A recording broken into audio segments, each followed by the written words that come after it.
Hello दोस्तों, welcome back to my channel. तो आज की इस वीडियो में हम आपको बताने वाले हैं पास्ट परफेक्ट टेंस के बारे में। तो ये इस वीडियो में बात करेंगे पास्ट परफेक्ट टेंस की सहायक क्रिया अफर्मेटिव सेंटेंसेस के लिए सहायक क्रिया और उसके सूत्र भी यहाँ पर जानेंगे, ट्रिक से जानेंगे। जब कोई दो कर्ता दिए हों वाक्य में तो उनका हल कैसे करेंगे। तो ये सब बहुत ज़्यादा इंपॉर्टेंट टॉपिक्स हैं, तो इनकी बात आज की इस वीडियो में करेंगे।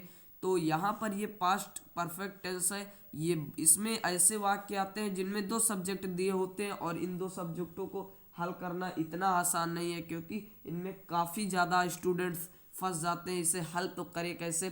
तो ये बहुत ही सिंपल मैं बताऊंगा, ट्रिक से बताऊंगा कैसे आप हल कर सकते हैं।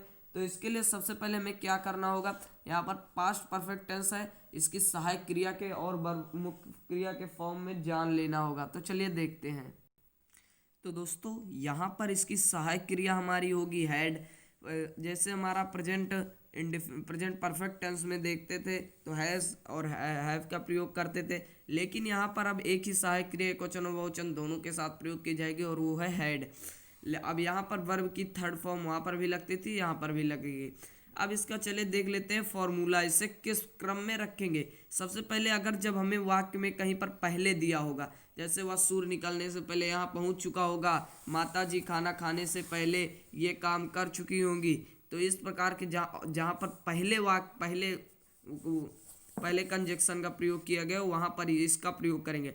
सबसे पहले क्या लिखेंगे, सब्जेक्ट, फिर हेड, फिर वर्ब की थर्ड फॉर्म, फिर यहाँ पर ऑब्जेक्ट, फिर बिफोर लगाएंगे, फिर सब्जेक्ट, वर्ब की थर्ड फॉर्म और उसके बाद ऑब्जेक्ट। यहाँ पर जैसे फिर देख लेते हैं आफ्टर वाला, जब कभी आफ्टर बाद में वाक्य में दिया रहा होगा, वह सो निकलने के बाद पहुंचा, माता जी खाना खाने के बाद बिस्तर पे सो गई, फिर उसके बाद होगा सब वहाँ पर सब्जेक्ट, वर्ब की थर्ड फॉर्म, ऑब्जेक्ट, फिर आफ्टर, सब्जेक्ट, हेड, वर्ब की सेकंड फॉर्म, ऑब्जेक्ट।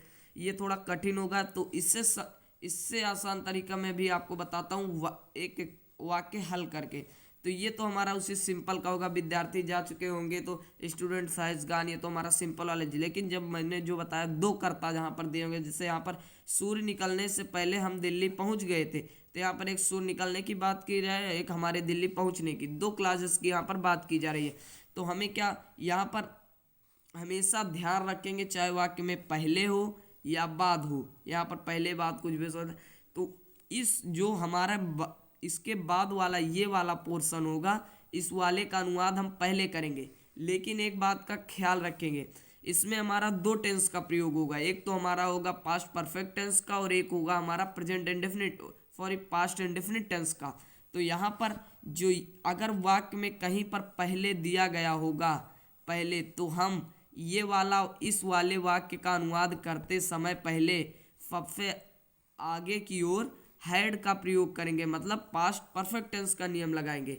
और जब कभी वाक्य में बाद की बात, यहाँ पर जैसे सूर्य निकलने के बाद हम दिल्ली पहुंचे, तो यहाँ पर हमें क्या करना हो, सबसे पहले हम प्रेजेंट इंडेफिनिट पास्ट इंडेफिनिट का नियम लगाएंगे, उसके बाद हम यहाँ पर पास्ट परफेक्ट टेंस का नियम लगाएंगे। तो चलिए एक्सरसाइज हल करके दिखाता हूँ। सबसे पहले यहाँ पर हमें एक वाक्य दिया, ये वाला तो हमारा हो ही जाएगा, स्टूडेंट साइज गान,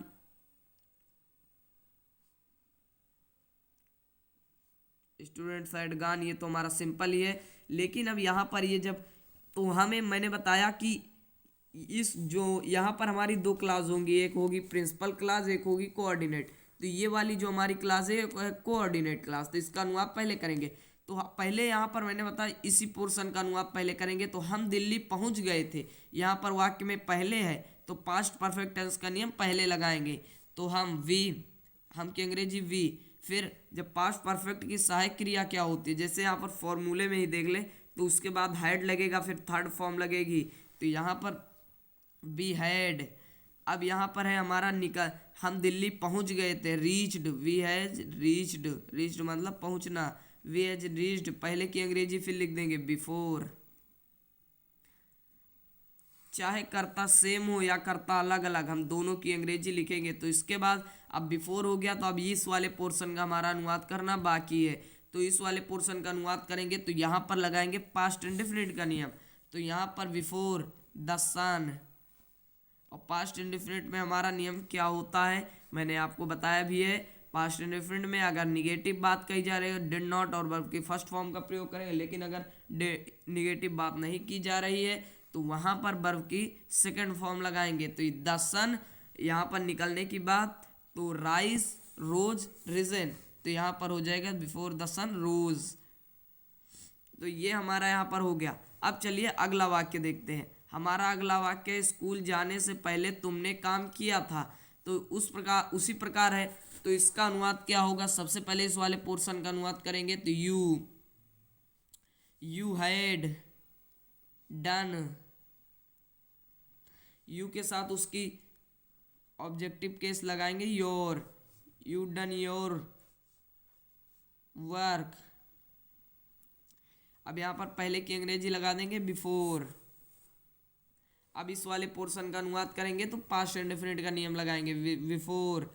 अब यहाँ पर लगाएंगे यू, स्कूल जाने से पहले बिफोर यू।